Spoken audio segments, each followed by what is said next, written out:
Oke, ini sudah agak banyak materi malam hari ini. Kita lanjutkan ke babak terakhir ngaji kita malam ini. Ambil nafas dulu. Yang mau minum-minum, silahkan boleh minum-minum dulu sebentar. Oke, kita akhiri sesi ini dengan, ini saya ngambil dari mana-mana, tentang kematangan spiritual. Jadi kalau tadi kematangan agama, kita pungkasi dengan kematangan spiritual. Jadi spiritual ini ranahnya lebih ke wilayah batinnya, membereskan diri kita secara spiritual dulu. Orang yang spiritualnya mateng, insya Allah nanti keberagamaannya juga dewasa dan mateng. Dia akan jadi problem solver, bukan lagi troublemaker. Dia akan memberi solusi untuk kehidupan ini dan bukan sumber masalah.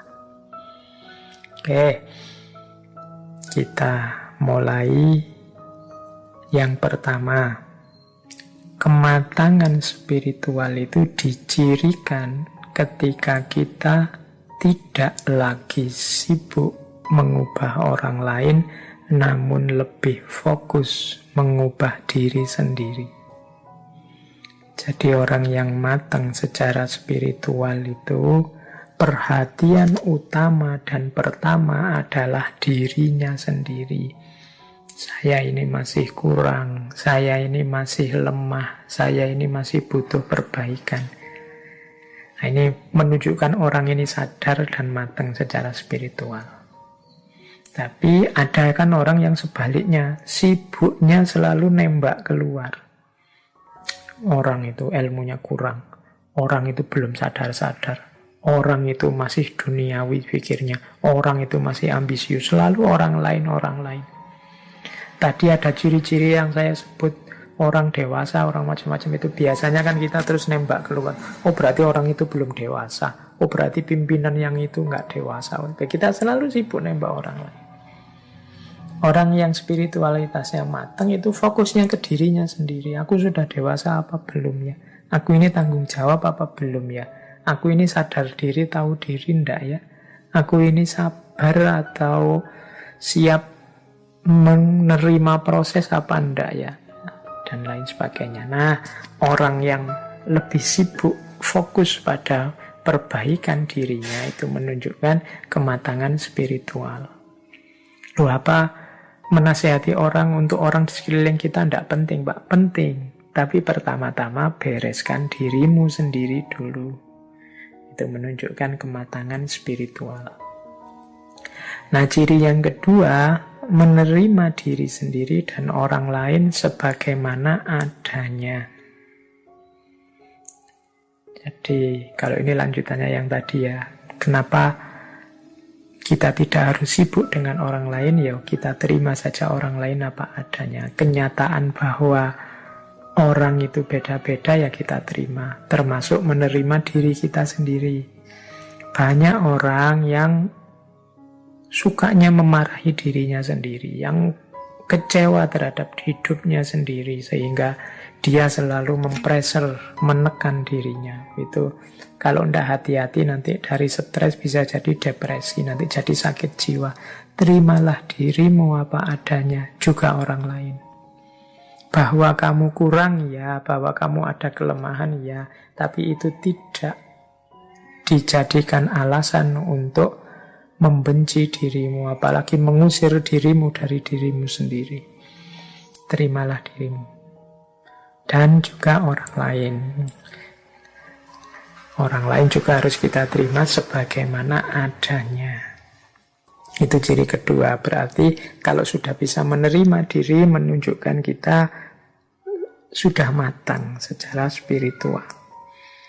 Terus yang ketiga, tidak lagi membebankan beragam harapan kepada orang lain dan fokus untuk memberi atau berbagi. Orang yang matang secara spiritual itu tidak banyak membebankan harapan. Membebankan harapan itu Aku ingin engkau begitu. Aku butuh ustadz yang begini loh. Aku ingin dosen itu menurutku yang baik itu begini loh. Aku ingin punya teman itu yang ideal itu begini loh. Jadi kamu membebankan harapan-harapan, ideal-idealmu pada orang lain. Ini biasanya terus menyusahkanmu, membuatmu kecewa sendiri. Dan juga jadi beban hidupmu. Misalnya kamu punya ideal teman yang baik menurut saya itu Pak, 1, 2, 3, 4, 5. Jadi setiap kali ada teman baru, kamu bikin rapot untuk temenmu itu bahwa oh dia ini ramah tapi jarang mandi, oh dia ini menyenangkan sih kalau diajak ngobrol, tapi kalau ke warung mintanya ditraktir terus. Kamu bikin rapot terus untuk ideal-idealmu. Ini namanya membebankan harapan kepada yang lain. Kemungkinan lahirnya kekecewaan. Ya pasangan ideal menurut saya ini Pak. Oh itu alamat nanti kalau kamu punya pasangan, kamu akan bikin rapot tentang pasanganmu. Sudah cocok apa enggak sama standar yang kamu buat. Nah, selain menyusahkan juga hanya akan jadi bebanmu. Semakin berat nanti hidupmu. Fokuslah pada memberi, berbagi. Coba kamu teliti dirimu, kamu cek kira-kira aku bisa berbagi apa pada orang lain, pada lingkungan sekelilingku. Mampuku memberi apa? Pak, kalau saya harta tidak punya Pak, saya punyanya tenaga, ya sudah, sumbangkan tenagamu untuk kebaikan orang lain. Pak, saya punyanya yo hanya ilmu yang sedikit-sedikit ini Pak, hanya ngaji Iqra itu loh Pak, saya bisanya. Ya, sumbangkan kemampuanmu ngaji Iqra itu. Berbagilah kemampuan ngaji Iqra bagi yang belum bisa ngaji Iqra. Jadi sibuklah dengan apa yang bisa kamu berikan pada orang lain, bukan pada apa yang kamu inginkan dari orang lain. Nah ini orang yang semacam ini kategorinya berarti dia sudah matang secara spiritual.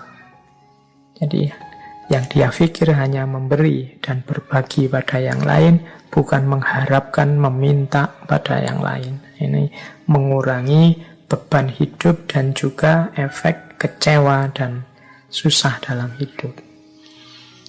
Kemudian yang keempat, orang yang matang secara spiritual itu mengerti bahwa apapun yang ditanam, itulah yang dituai.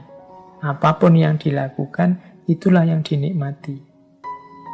Jadi ini rumusnya orang hidup itu فَمَنْ يَعْمَلْ مِثْقَالَ ذَرَّةٍ خَيْرًا يَرَهُ وَمَنْ يَعْمَلْ مِثْقَالَ ذَرَّةٍ شَرًّا يَرَهُ.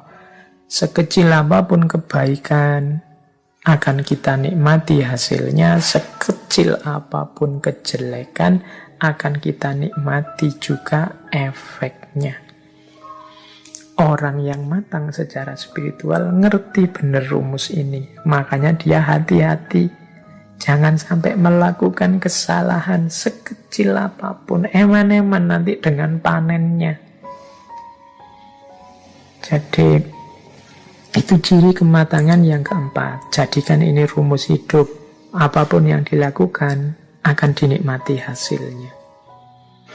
Karena hari ini kan kadang-kadang kita meremehkan tindakan-tindakan kecil yang menurut kita seandainya dosa itu ya dosa-dosa kecil.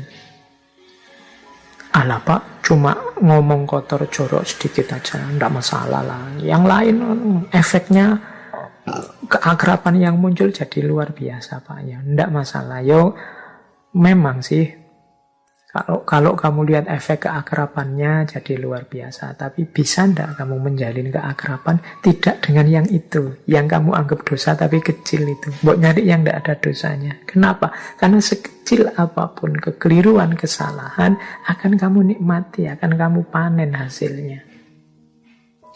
Alah Pak, nanti tobat juga selesainya. Tobat urusan yang vertikal. Yang horizontal kadang-kadang tidak tersangka-sangka.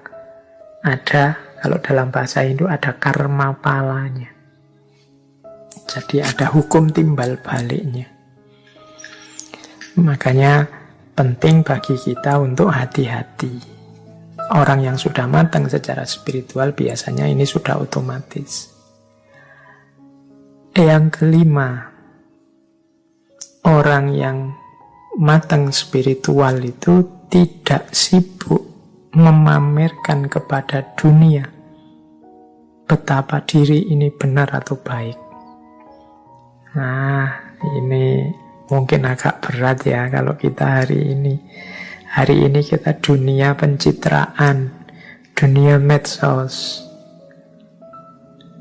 Twitter, Instagram, Facebook, itu kan dunia pamer. Jadi hari ini kita tidak cukup jadi orang baik, tapi juga ingin dikenal sebagai orang baik, bahkan ingin viral sebagai orang baik. Ini sebenarnya secara tidak sadar kita membebani diri dengan 3 hal sekaligus yang berat. Menjalankan kebaikan itu ya sudah berat, tapi kita nambah beban lagi memamerkan kebaikan. Oh, ini tambah beban lagi, ingin menunjukkan. Itu pun kita masih membebani lagi, harus viral ini, harus banyak yang nge-like, banyak yang nonton, memviralkan kebaikan. Kamu capek-capek, tolong di-share ya, tolong ditunjukkan ke sana ya, tolong. Wis, harusnya bebannya cuma 1, melakukan kebaikan saja, kamu nambah jadi 3. Ya sudah, tidak cerdas, tidak matang secara spiritual. Itu kalau versi ini loh ya, nanti saya jangan dimarahi. Saya cuma mengikuti teori ini. Betapapun memang memamerkan kebaikan itu bukan sesuatu yang positif. Bahwa orang melihat kebaikan yang engkau lakukan tidak masalah. Bahwa orang tahu engkau melakukan kebaikan tidak masalah. Tapi jangan secara sengaja memamerkan kebaikan, menunjukkan pada orang lain bahwa kamu sudah melakukan kebaikan. Tapi saya niatnya, Pak, agar orang lain niru saya. Yo alhamdulillah kamu kalau bisa niat seperti itu. Tapi biasanya menato niat itu rumitnya luar biasa. Tidak sadar terselip-selip di situ kamu. Mungkin diam-diam ingin orang lain tahu bahwa kamu itu baik. Kadang-kadang ya tidak cuma lewat medsos, kadang lewat omongan kan juga begitu. Tidak ada apa-apa, ngomong biasa-biasa tiba-tiba kamu nambahi. Oh, waktu saya di Singapura dulu. Waktu saya ketemu Menteri anu dulu. Oh, waktu kamu mamer-mamer jasamu, mamer-mamer kehebatanmu. Oke, ini nanti nyambung dengan ciri selanjutnya, yaitu tidak sibuk mengejar persetujuan dan pujian orang lain. Ini ciri orang yang spiritualitasnya matang. Kita ini sering lebih direpotkan oleh kira-kira orang setuju enggak ya yang saya omongkan, kira-kira orang nanti saya dipuji enggak ya kalau melakukan ini, kira-kira orang cocok enggak ya dengan yang saya lakukan ini. Jadi cocok tidak cocoknya orang, pujian atau celaannya orang, ini sebenarnya menunjukkan kita tidak terlalu yakin dengan kebenaran atau kebaikan yang akan kita jalankan. Harusnya kalau kita sudah mantap, sudah yakin bahwa ini benar, ini baik, sudah saya yakin dasarnya ini kuat, pasti benar, pasti baik, itu kita tidak akan repot lagi mengejar, mencari, menunggu pujian atau persetujuan orang lain. Terserahlah, monggo kalau ada orang setuju atau tidak setuju, orang mau mencela juga tidak apa-apa, tapi saya yakin ini adalah benar dan baik. Nah, ini menunjukkan orang sudah matang secara spiritual. Kalau masih sibuk menunggu komentar orang lain, kemungkinan kita tidak terlalu yakin dengan kebaikan kita. Atau kalau tidak, saya yakin kok Pak, tapi kok masih nunggu. Nah, itu tadi mungkin ada unsur pamernya. Berarti kamu hanya ingin pamer saja. Oke, ya, pamer juga bukan sesuatu yang positif. Sudahlah, bukan berarti kamu tidak boleh medsosan, tidak boleh upload di Instagram, Facebook, atau WA. Monggo dilanjutkan, tapi tata batinnya dibereskan dulu. Semoga engkau tidak sibuk memamerkan kebaikanmu dan juga tidak sibuk mengejar persetujuan dan pujian orang lain. Karena ini nanti kontraproduktif dengan kematangan spiritual yang sedang kita bangun.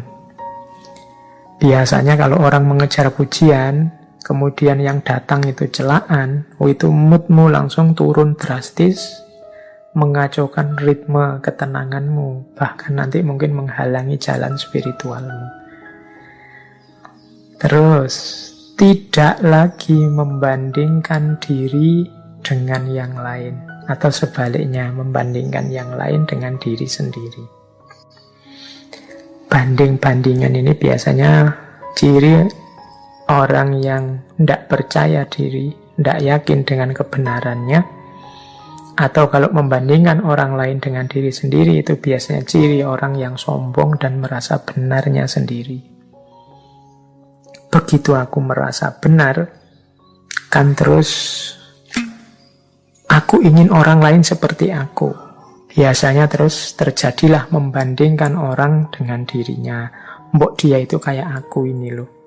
Mbok dia itu niru aku ini loh. Nah, itu membanding-bandingkan namanya. Atau dibalik, membandingkan diri dengan orang lain.